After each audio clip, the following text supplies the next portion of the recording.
안녕하세요. 저는 올해로 67살이 된 할머니입니다. 지금까지는 말만 할머니였는데 다음 달이면 예쁜 손녀가 태어나 정말로 할머니가 된답니다. 그날을 손꼽아 기다리고 있어요. 여기에 올라오는 기가 막힌 사연들 볼 때마다 참 사람 사는 세상에는 별일이 다 있다 싶었습니다. 그래도 그런 별난 사연들에 울고 웃다 보면 제가 겪은 모진 세월의 상처도 조금씩 아무는 것 같더군요. 여기 사연을 보내는 사람들은 다 젊고 똑똑한 사람들 같아서 내 이야기를 보낼 생각은 전혀 못했는데 얼마 전에 딸이 엄마 이야기도 한번 보내보라고 용기를 주었어요.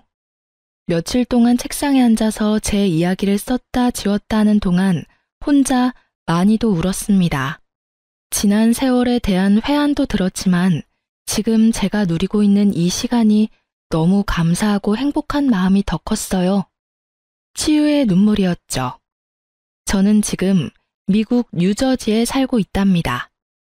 여기서 살게 된 지는 이제 5년쯤 되었어요. 35년 동안의 결혼 생활을 마무리하고 그러니까 요즘 사람들 말로 황혼 이혼을 하고 딸이 공부하고 있는 미국으로 오게 되었어요. 늙음하게 말도 안 통하는 새로운 나라에 적응하는 것이 쉽지만은 않았지만 똑똑하고 착한 딸이 늘 곁에 있어주니 든든하고요. 이곳 한인 커뮤니티가 잘 되어 있어서 좋은 분들이 많이 도와주시고 있어요. 시니어 스쿨에서 영어도 배우고 교회에서 함께 봉사도 하면서 살아가고 있답니다. 이 세상에서 자기 아들만 제일 소중한 까다로운 시어머니, 자기 엄마 말에는 꼼짝도 못하는 꼬장꼬장한 남편과 함께 살았던 35년은 매일매일 마음이 지옥 같았어요. 그런데 사람이 지옥에서 살다 보면 그곳이 지옥인 줄 모르는 법이거든요. 그냥 원래 사는 게 그런 것이려니 하고 꾸역꾸역 살아왔죠. 그러다가 용감하게 그 지옥문을 박차고 나오기까지는 정말 우여곡절이 많았답니다. 그 덕분에 지금은 너무나도 멋진 세상에서 홀가분하고 행복하게 살고 있죠. 70년 가까이 살아온 제 인생에서 가장 잘한 일을 꼽으라면 단연 우리 딸을 낳은 일이라고 할 거예요. 그리고 두 번째로 잘한 일을 대라고 하면 저는 주저없이 35년 만에 이혼한 것을 꼽습니다. 이혼한 것이 뭐가 자랑이라고 떠드느냐고 흉보실 분들도 있겠지만 저는 누가 뭐라 해도 이혼한 것이 너무나도 자랑스럽고 기뻐요. 제가 왜 그렇게 생각하는지 여러분 한번 들어봐 주시겠어요? 저의 먼 친척의 소개로 27살에 5살 많은 남편과 결혼했어요. 남편은 초등학교 선생님으로 봉직하다 교장으로 정년퇴직했어요. 남편은 정근을 다니면서 사택에서 혼자 지낼 때도 있었지만 저는 결혼하고 나서 시댁에 들어가 줄곧 시부모와 함께 살았어요. 시골이긴 했지만 그래도 그 동네에서 유지소리 듣는 집안이었어요. 조상에게 받은 땅이 많아서 다른 집에 붙여준 논밭도 있었고 읍내에 작은 상가도 몇 개 가지고 있었어요. 그래봤자 시골이라 서울 부자들에 비하면 아무것도 아니겠지만 우리 식구들 먹고 사는 데는 충분했어요. 가족들을 먼저 좀 소개해야겠네요. 남편은 그 집안의 귀한 독자였어요. 저희 시아버지도 독자였으니 2대 독자가 되겠네요. 이 집이 워낙 손이 귀한 집안이라고 동네 어른들이 말씀해 주시더라고요. 남편은 저에게도 선생처럼 굴었어요. 저한테 늘 건의적이었고 사소한 것까지 사사건건 꼬장꼬장하게 잔소리를 해댔어요.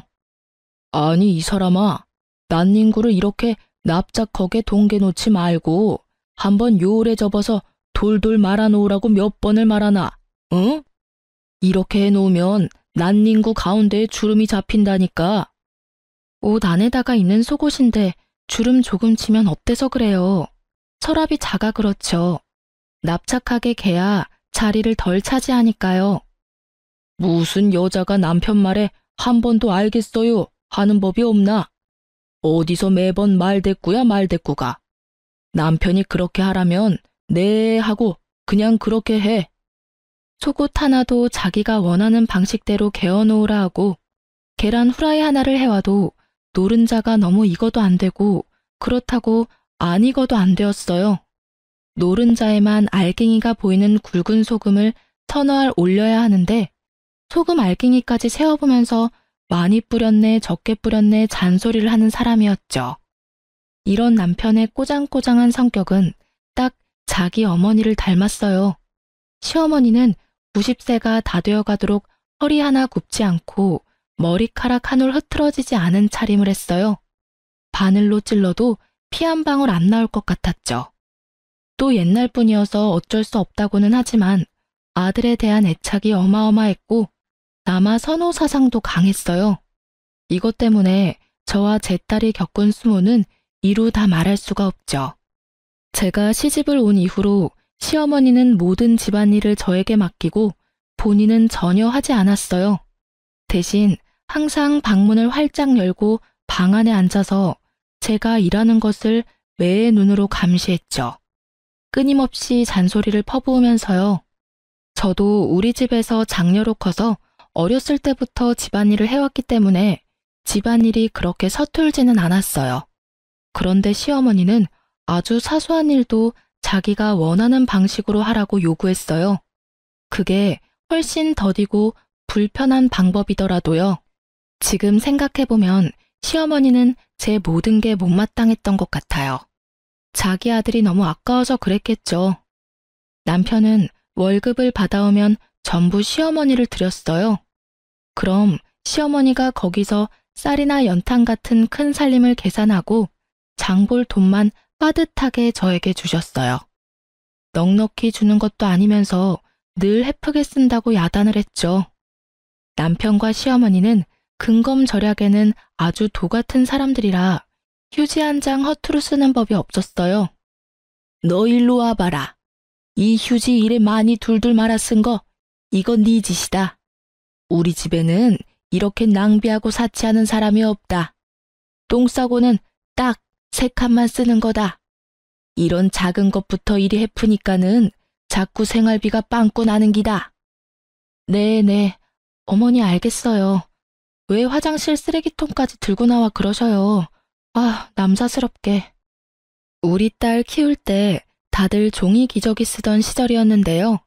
저는 종이 기저귀는 한 장도 써보질 못했어요. 그저 손이 부르트도록 천 기저귀를 빨아서 써야 했어요. 아이가 크는 동안 학교에서 쓰는 연필 한 자루도 당신 새끼손가락보다 작아지기 전에는 새 것을 내주지 않았어요. 그렇게까지 어려운 시절도 아니고 그렇게까지 어려운 집도 아니었는데 말이죠. 시아버지가 돌아가신 이후로 집안의 모든 일은 시어머니와 남편 둘이서 결정했어요. 물론 시아버지가 계실 때도 제 의견을 물은 적은 없었지만요. 그 시절을 돌아보니 저는 그냥 그 집에서 밥 해주고 빨래하는 식모였던 것 같네요. 그래도 시아버지는 한 번씩 생각나요. 고마운 마음도 있고요. 시아버지가 돌아가신 지 벌써 20년 가까이 되었지만 요즘도 아버지 기일은 꼭 기억해서 교회 가서 기도합니다. 말씀은 늘 무뚝뚝하게 하셨지만 그래도 그 집에서 유일하게 저를 챙기고 생각해준 사람이에요. 아가, 이건 홀딱 묶고 치우라. 닭장에서 막 꺼내왔다. 네 어머니 동칠래 같다. 아, 아버지, 고맙습니다. 잘 먹을게요. 가끔 어머니가 동네 마실 나간 틈을 타 아버지는 닭장에서 계란을 하나 꺼내다 주기도 하고 본인 몫에 곶감을 놔뒀다가 몰래 주시기도 했어요. 물론 고맙다는 제 인사는 듣지도 않고 휙 돌아서 나가버리시곤 했지만 저는 그래도 늘 따뜻한 마음이 느껴졌답니다. 시아버지는 폐암으로 일찍 돌아가셨어요. 담배는 많이 태우셨지만서도 감기 한 번 안 걸릴 정도로 건강하셨는데 어느 날 갑자기 친구분들과 약주를 드시다가 그 자리에서 쓰러지셨어요. 병원으로 옮겼더니 폐암 4기라더군요. 병원에서는 수술해도 좀 어려울 것 같다고 하면서 길어야 3개월을 이야기했어요. 아버지는 수술은 안 하고 싶다면서 대신 병원에서 너무 고통스럽지 않게 갈 수 있게만 도와달라 하셨어요. 그렇게 아버지는 병원에 입원하게 되었는데 시어머니는 자기는 환자 수발 못한다며 병원에 오질 않았어요. 제가 병원에서 먹고 자고 하면서 시아버지 마지막 수발을 들었죠.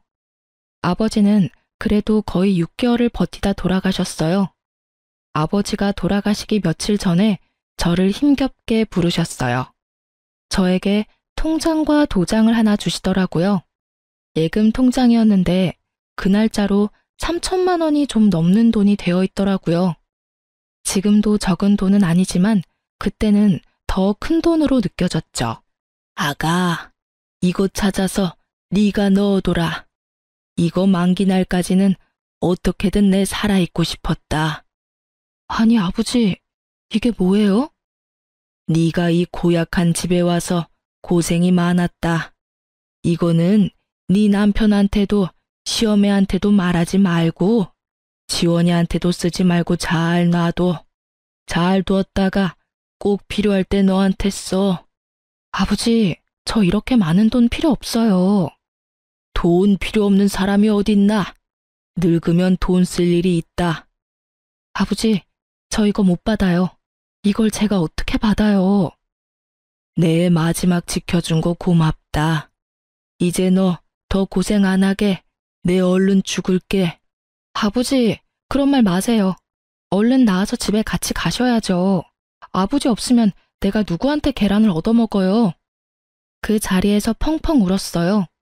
그날 너무 울어서 그런가 정작 시아버지 돌아가신 날은 눈물도 안 나오더라고요. 며칠 뒤에 시아버지는 거짓말처럼 돌아가셨어요. 저는 시아버지 말대로 그 돈은 아무한테도 말하지 않았고 은행에 넣어두고 없는 돈인 것처럼 잊어버리고 살았어요. 그래도 그 돈 덕분에 정말 마음 한구석이 든든하더라고요. 시아버지는 그렇게 살아계실 때도 유일하게 저에게 따뜻하신 분이셨고 돌아가셔도 저를 든든하게 해주셨어요. 친정 아버지가 일찍 돌아가셔서 저도 아버지 정을 모르고 살았거든요. 그래서 저에게는 시아버지가 주신 그 무뚝뚝한 사랑이 참 귀하고 고맙습니다. 마지막으로 이제 우리 딸 이야기를 해야겠네요. 딸 이야기를 하려니까 눈물부터 나네요. 우리 딸도 참 마음고생을 많이 했어요. 제가 막 결혼을 해서 시집에 들어왔는데 시어머니가 저를 앉혀놓고 이야기하더라고요. 남자에게 군 식구가 생기면 그 식구들 먹여 살리느라 등골이 빠지는 법이다. 애 주렁주렁 낳아서 우리 귀한 아들 고생시키지 말고 딱 아들 하나만 낳아. 더 낳을 생각일랑 하지 말고. 아들을 낳으면 좋겠지만 만약에 딸이 나오면 어떡해요, 어머니? 저는 정말 궁금해서 물어봤어요. 어떻게 아들만 골라 낳을 수가 있나 싶어서요. 그게 제 마음대로 되는 게 아니잖아요. 부정타게 재수없는 소리. 그냥 잔말 말고 아들 하나만 낳아서 키우라니까. 시어머니는 소리를 버럭 질렀어요. 아들을 골라 낳을 수 있는 것도 아니고 어떻게 딸을 낳는 것이 재수가 없는 일인가 싶었지만 시어머니가 버럭대는 통에 그 자리에서는 아무 말도 못했죠. 안타깝게도 임신이 바로 되지는 않았어요. 유산도 2번 했고요. 그때마다 시어머니는 몸을 함부로 했느니 어쨌느니 별 이상한 소리를 하면서 저를 비난했어요. 나중에 동네 어른들이 이 집은 워낙 손이 귀하다면서 시가 안 좋다는 소리를 슬쩍 전해주더라고요. 그래도 그때는 모든 게 제 탓인 것만 같았어요. 늘 주눅이 들어있었죠. 그러다가 결혼 4년 만에 어렵게 생긴 아이가 우리 딸이에요. 제가 그때 31살이었는데 그때는 그 나이가 엄청 노산이었죠. 그게 어떻게 하는 건지는 잘 모르겠지만 어쨌든 아들 하나만 낳아 잘 키우라고 했는데 어렵게 임신해서 겨우 딸을 낳았으니 시어머니가 저희를 곱게 볼 리가 없었죠. 아직 꽃샘추위가 남아있는 때였는데 산모방에 연탄 들어가는 것도 아깝다고 타박했어요. 그나마 그 연탄불도 몸을 푼 제가 나와서 직접 갈아야 했어요. 우리 아기는 시어머니가 한 번도 안아준 적이 없었어요. 딸은 어차피 남의 집 줄 거라면서 정줄 필요가 없다면서요. 아기를 낳고 3, 7일도 지나지 않은 어느 날 시어머니가 남편한테 이야기하더라고요. 저 물건은 임신도 잘 안 되고 아무래도 아들은 못 낳는 물건 같으니 어디 다른 여자한테 가서 아들 하나만 낳아서 데리고 와라. 아니 어머니, 그게 무슨 말씀이셔요? 학교 선생이 그런 짓을 하고 어떻게 아이들을 가르쳐요? 학교 선생이지만 남자고 이 집안의 독자인데 그게 뭐 흉이 된다니? 대를 잇는 것보다 더 중한 게 어디 있다고. 세상 사람들이 그거 하나 이해 못할까? 네, 알았어요. 제가 알아서 할게요, 어머니. 이제 그런 소리는 하지 마세요. 일부러 저 들으라고 그랬는지는 모르겠지만 조심스럽게 하는 이야기는 아니었어요. 큰 소리로 이야기해서 방에 있던 제가 다 들었죠. 아무것도 모르는 아기가 들을까 싶어 신생아의 귀를 막고 서름이 북받쳐 올라 한참을 꺽꺽대고 울었던 기억이 나네요. 그래도 저한테 그러는 것까지는 제가 참으면 되는 일이었는데 우리 딸까지 구박할 때는 정말 화가 나더라고요. 참다 어머니에게 아이도 듣는데 그러지 마시라고 소리를 친 적도 있었어요. 그러고 나서는 며칠 동안 손이 발이 되도록 빌어야 했지만요. 아이가 좀 크고 나서는 할머니가 뭐라고 하시면 그냥 참고만 있지 말라고 가르치기도 했어요. 지원아, 할머니가 네가 잘못하지도 않았는데 막 야단치시면 잘못했습니다 하지 말어. 버릇없이 대들라는 게 아니라 할머니, 나 그렇게 안 했어요. 할머니 저한테 그러지 마세요. 라고 또박또박 말하라는 거야. 엄마도 옆에서 거들어줄게. 응, 알았어, 엄마. 할머니는 정말 이상해. 어느 날은 이랬다고 뭐라고 하고 다른 날은 저랬다고 뭐라고 해. 맨날 나한테는 화만 내. 나 할머니 싫어. 할머니가 옛날 사람이라 그래. 옛날 사람들은 아들만 중하다고 생각해. 그치만 엄마는 네가 딸이라서 너무 좋아. 아들을 10트럭을 갖다 줘봐라. 내 딸하고 바꾸다. 할머니 미워하면 네가 힘들어. 그냥 우리가 할머니를 이해하면서 살자. 응, 알았어. 할머니는 자기도 여자면서 왜 아들만 중하대? 남자애들은 시끄럽고 멍청하기만 한데. 우리 딸은 어렸을 때부터 똘똘하고 야무졌어요. 학교 들어가서는 공부도 아주 잘했죠. 어린 아이가 할머니를 이해하려고 노력하면서도 아닌 건 아니라고 야무지게 따지기도 잘했어요. 그러다 보니 할머니와 사이는 좋지 않았지만 할머니가 우리 딸에게 함부로 대하진 못했어요. 좀 어려워했다는 말이 더 맞겠네요. 저는 정말 다행이라고 생각했어요. 저는 늘 딸이 자랑스러웠답니다. 중학교에 들어간 딸은 전교 1등을 놓치지 않았어요. 물론 시골의 작은 학교이긴 했지만 선생님들이 입을 모아 칭찬하는 모범생이었어요. 중3 때 담임 선생님은 특히 딸아이를 정말 아껴주셨는데 그분이 적극적으로 도와주셔서 다른 지역에 있는 특목고에 지원할 수 있었어요. 물론 합격했죠.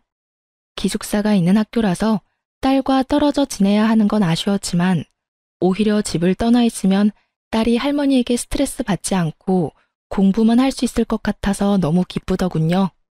그런데 기숙사 학교다 보니 학비가 일반 고등학교보다는 좀 더 내야 했어요.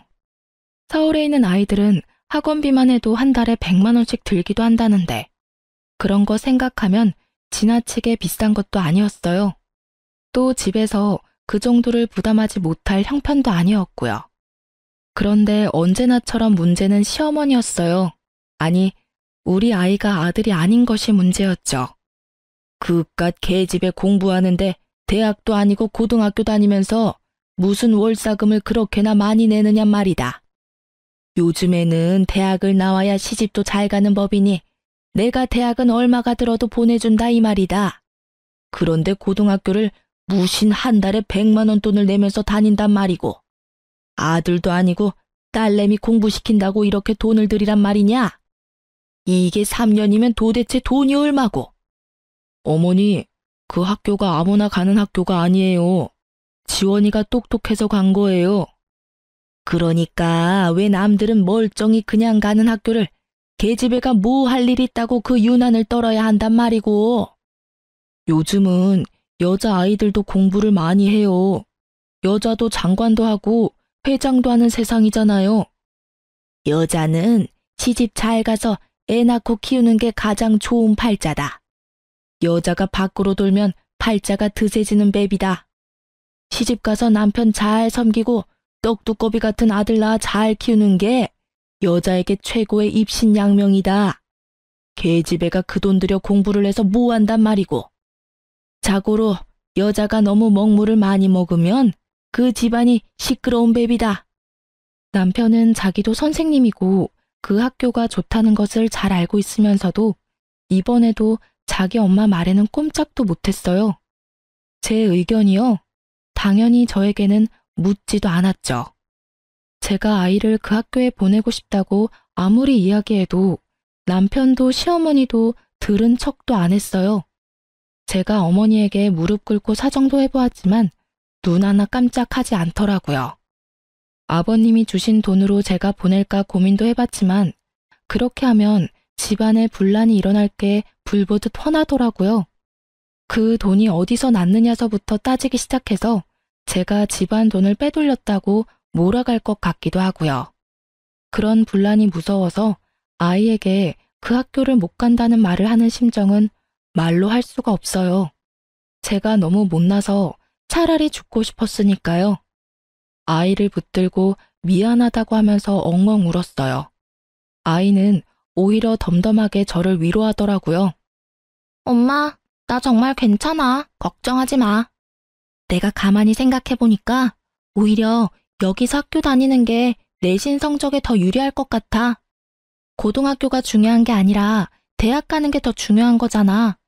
나 그냥 여기서 학교 다닐래. 지원아, 너는 이 집을 꼭 떠나야 해.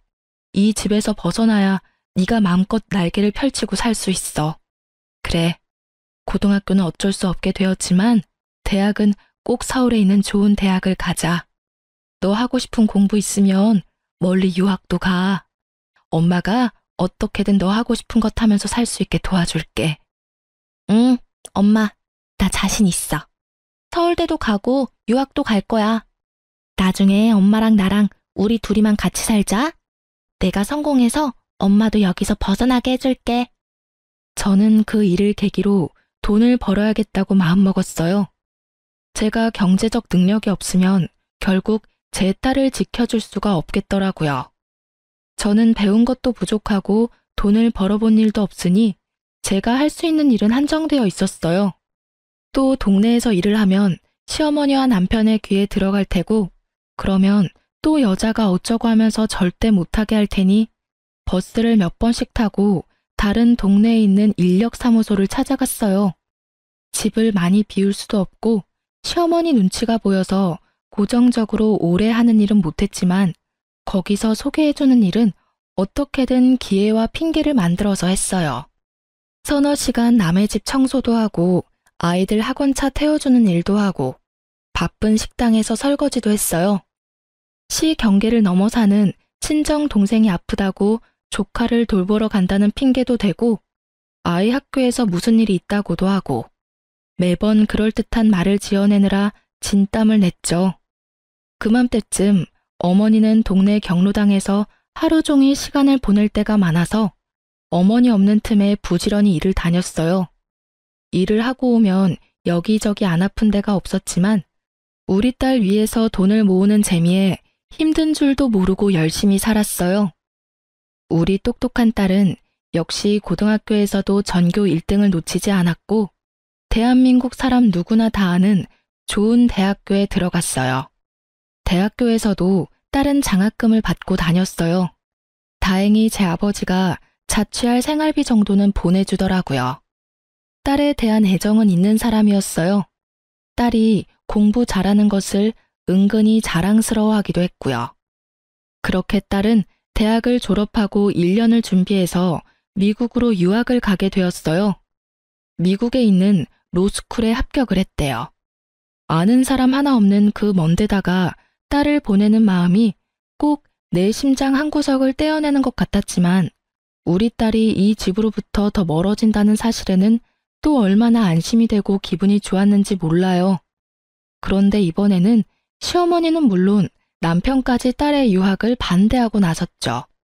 여자애가 위험하게 어딜 혼자 그 먼 데를 가겠다는 거냐? 아는 사람 하나 없는 곳을. 너희 할머니도 노발대발 하신다.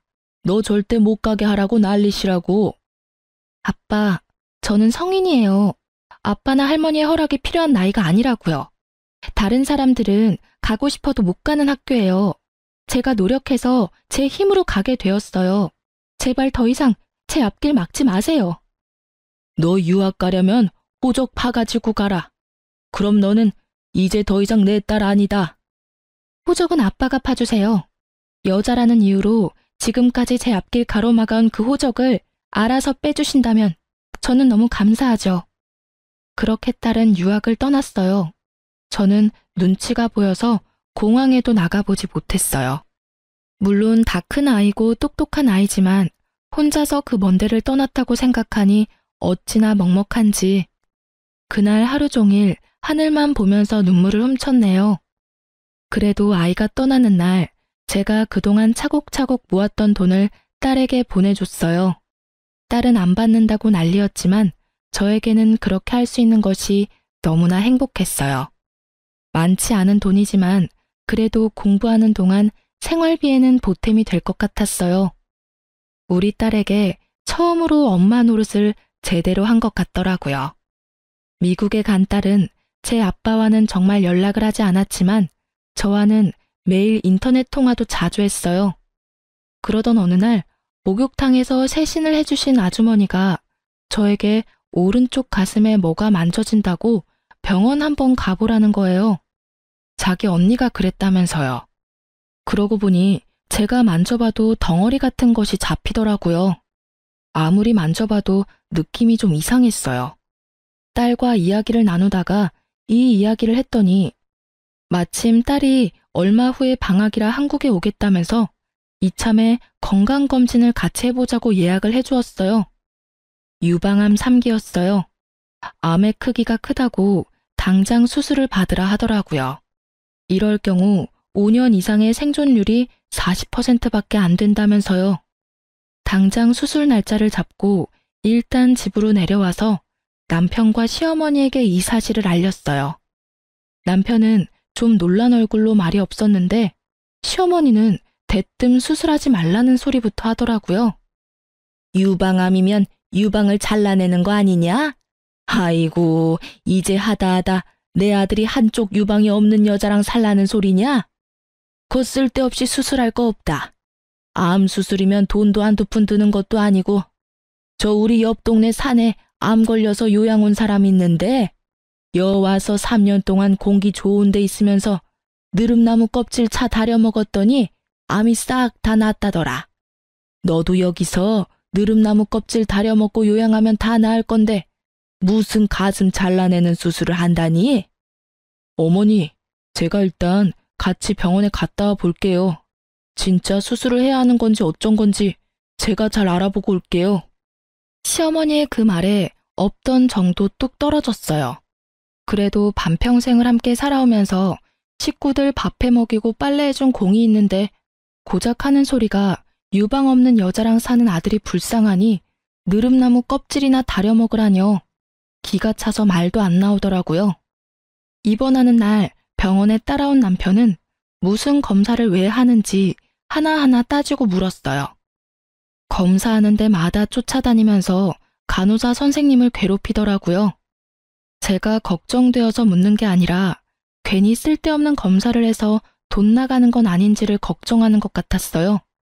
자기 마음대로 병실도 제일 싼 거로 한다고 하고 입원도 하루라도 적게 하게 하려고 억지를 부리기도 하고 수술 후에 수술 부위 고통을 줄여주는 진통제를 돈을 내고 선택할 수 있다고 하니 제가 원래 참는데 도살하면서 하지 말라 하더라고요. 저한테는 묻지도 않고요. 화가 치밀어 올랐어요. 아무리 천하제일의 짠돌이라지만 평생 자기 집에서 밥하고 빨래하고 자기 수발, 시어머니 수발에 시아버지 병수발까지 다 든 내가 아프다는데 쫓아다니면서 계산기를 두드리고 있는 모습이 정말 꼴보기 싫었어요. 할 수만 있다면 종이짝처럼 구겨서 박박 찢어버리고 싶더라고요. 나 돈 있어요. 뭐라고? 내 수술할 돈 있으니 쫓아다니면서 이렇게 계산기 두드리지 않아도 된다고요. 아니, 당신이 돈이 어디서 나? 그리고 그걸 왜 이제 이야기하는 거야? 괜히 머리만 아팠네.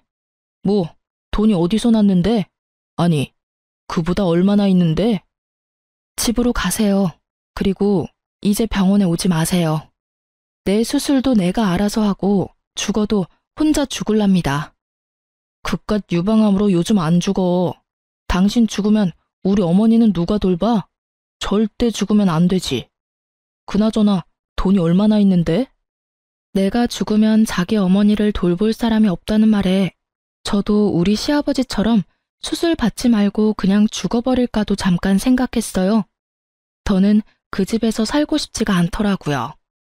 내가 이 집에서 떠나려면 죽는 방법밖에 없다고 생각했어요.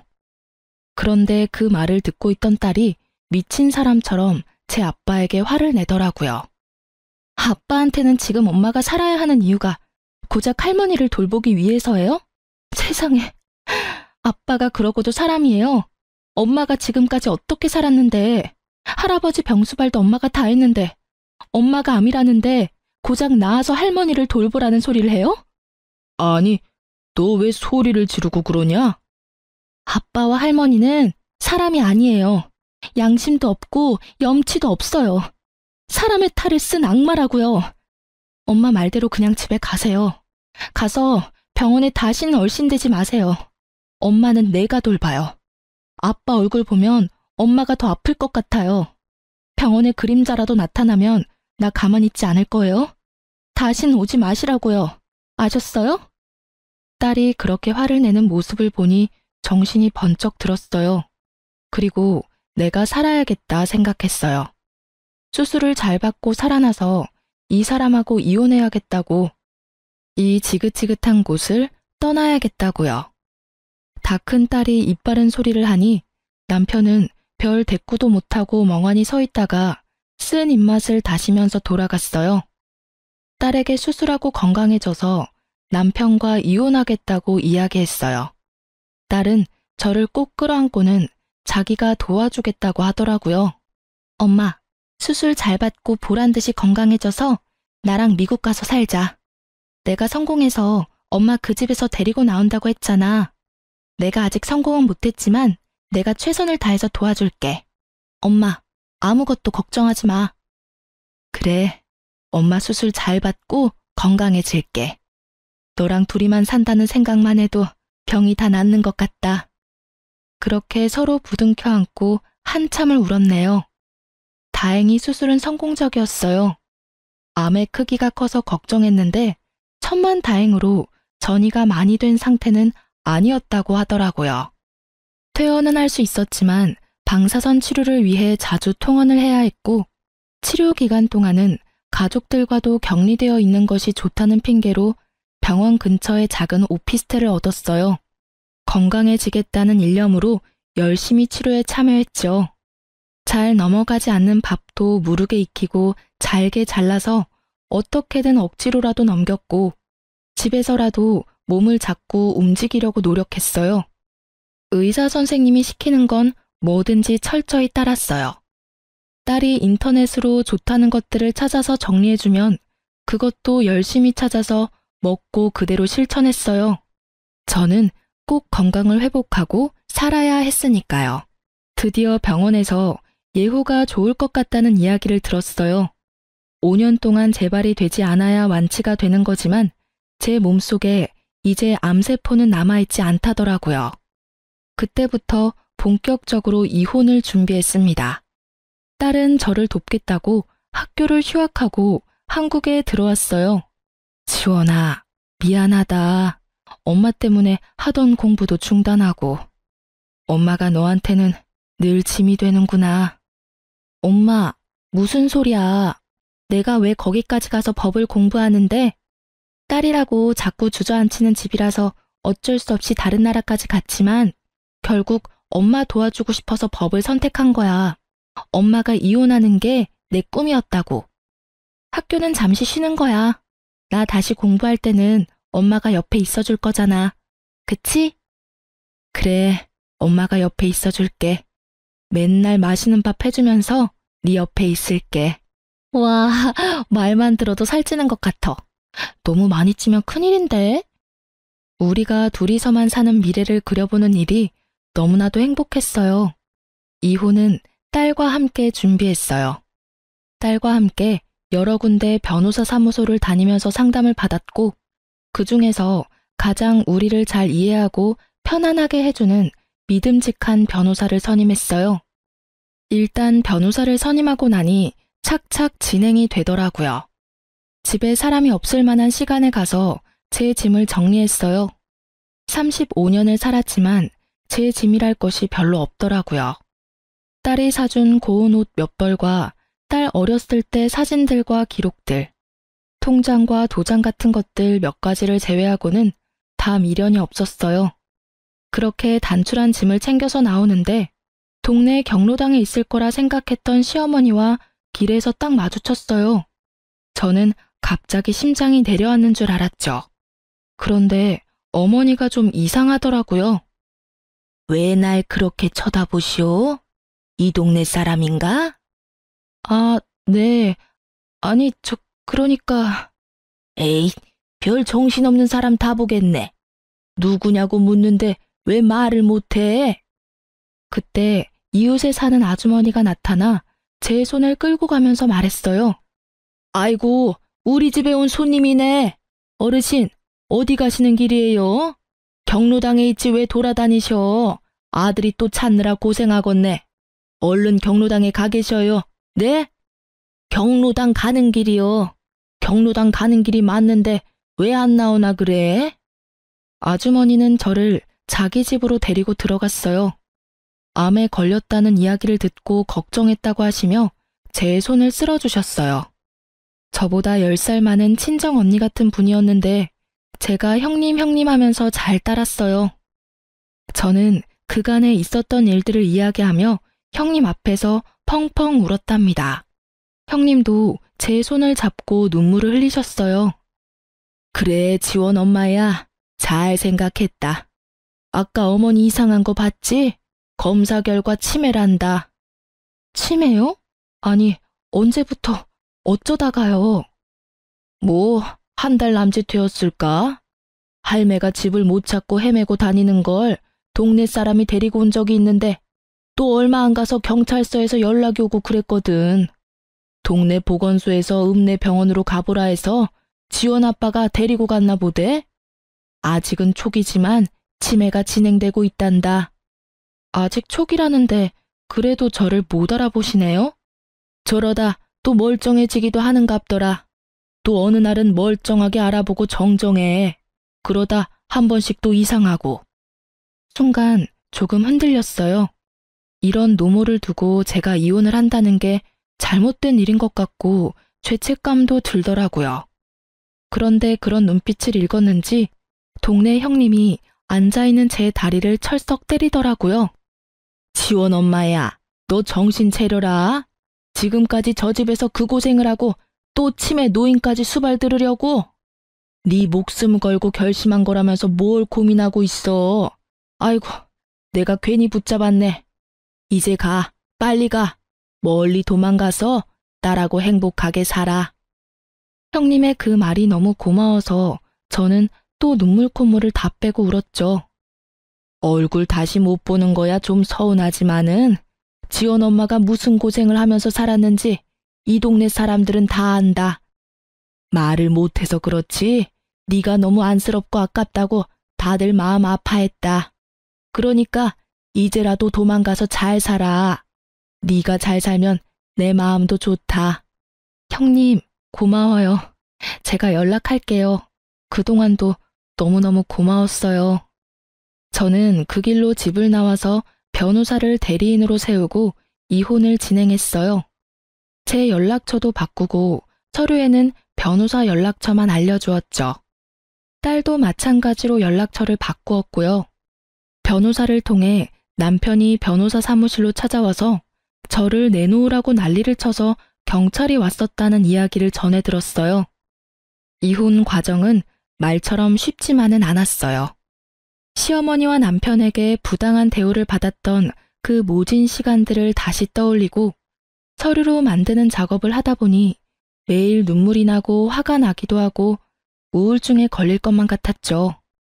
제가 일하면서 모았던 예적금 내용도 증거로 제출하고 시아버지 병수발 드는 동안 무료한 시간을 보내느라 써두었던 병상일지도 아주 귀한 자료가 되었어요. 딸도 할머니와 아빠의 부당한 대우를 구체적으로 증언하고 딸이 어린 시절 썼던 일기장도 증거로 제출했어요.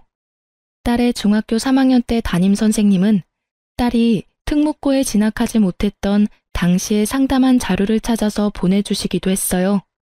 마음은 힘들었지만 한편으로 많은 분들에게 정말 너무 감사한 날들이기도 했답니다. 이런저런 증거들을 근거로 시어머니에게는 위자료를 요구하고 남편에게는 재산의 절반을 분할해달라는 청구를 했어요.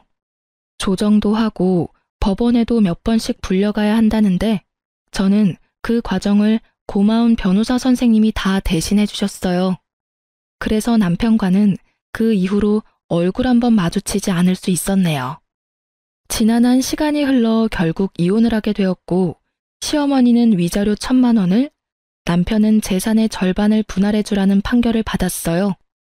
남편은 제가 어느 날 갑자기 없어졌고 자신에게 한마디 상의도 없이 이혼을 했다며 법정에서 분통을 터뜨렸다고 하네요. 저희 의뢰인이 말씀하시기를 35년 사는 동안 집안의 대소사에 대해 의뢰인과 한 번도 한마디 상의하신 적이 없다고 하시더군요. 모든 걸 어머니와 남편 두 분이 상의하고 통보했다고요. 저희 의뢰인도 이혼에 대해 따님과 두 분이 상의하고 결정하셨다고 합니다. 그렇게 이혼이 마무리되고 나서 저는 딸을 따라 미국으로 이주했어요. 딸은 학교로 다시 돌아가서 열심히 공부했고 그 어렵다는 변호사 시험에도 합격했어요. 그리고 여기서 태어난 미국계 한국인을 만나 결혼도 하게 되었답니다. 화목한 가정에서 자란 반듯한 사위는 너무 다정한 사람이에요. 서로를 아끼고 사랑하는 둘의 예쁜 모습을 보고 있으면 저는 너무 행복해서 머리가 멍해지기도 해요. 우리 딸은 저와 같은 삶을 살지 않는 것이 너무나도 다행스럽고 자랑스러워요. 저는 여기서 참 좋은 분들을 만났어요. 황혼 이혼을 하고 딸과 함께 왔다는 이야기에 모두가 쿨! 이러면서 엄지손가락을 들어줘요. 낯선 땅에서 영어도 못하는 제가 어떻게 살 수 있을까 했는데 여기 와보니 세상은 정말 너무너무 넓고 다양한 삶이 있는 곳이라는 생각이 드네요. 그 사이 5년을 잘 유지해서 유방암 완치 판정을 받았어요. 암도 이겨내고 황혼 이혼에도 성공한 제가 못할 게 뭐가 있나 싶네요. 다음 달이면 우리 딸이 저에게 예쁜 손녀를 안겨준답니다. 손녀에게도 쿨한 할머니가 되려면 영어를 잘해야겠다 싶어서 한참 전부터 시니어 스쿨에 나가고 있어요. 학생 때도 못한 공부를 늙어서 하려니까 눈도 아프고 머리도 아프지만 이렇게 공부할 수 있는 것도 정말 꿈만 같은 일이에요. 제가 그냥 그 집에서 살았다면 정말 꿈도 꾸지 못할 일이었을 테니까요. 엄마 아빠 일하는 동안 제가 손녀를 돌보아 줄 수 있는 것도 너무너무 행복해요. 여기서는 딸이라고 공부 못하게 할 사람도 없으니 우리 손녀도 자기가 원하는 것들 다 하면서 멋지게 살아갈 수 있게 저도 최선을 다해 도울 거예요. 이른을 바라보는 이 나이에도 행복을 찾을 수 있더라고요. 약간의 용기만 있으면 얼마든지 새로운 삶을 살아갈 수 있습니다. 혹시 지금 어렵고 힘든 시간을 살고 있는 분들이 있다면 제 이야기가 그분들에게 조금이라도 힘이 되었으면 좋겠어요. 못 배우고 나이 많은 저도 도전하고 싸워서 행복을 찾았으니까요. 여러분도 할 수 있습니다. 행복해질 수 있어요. 비천한 이야기 이제 마치려고 합니다. 잘 들어주셔서 감사해요. 행복하세요.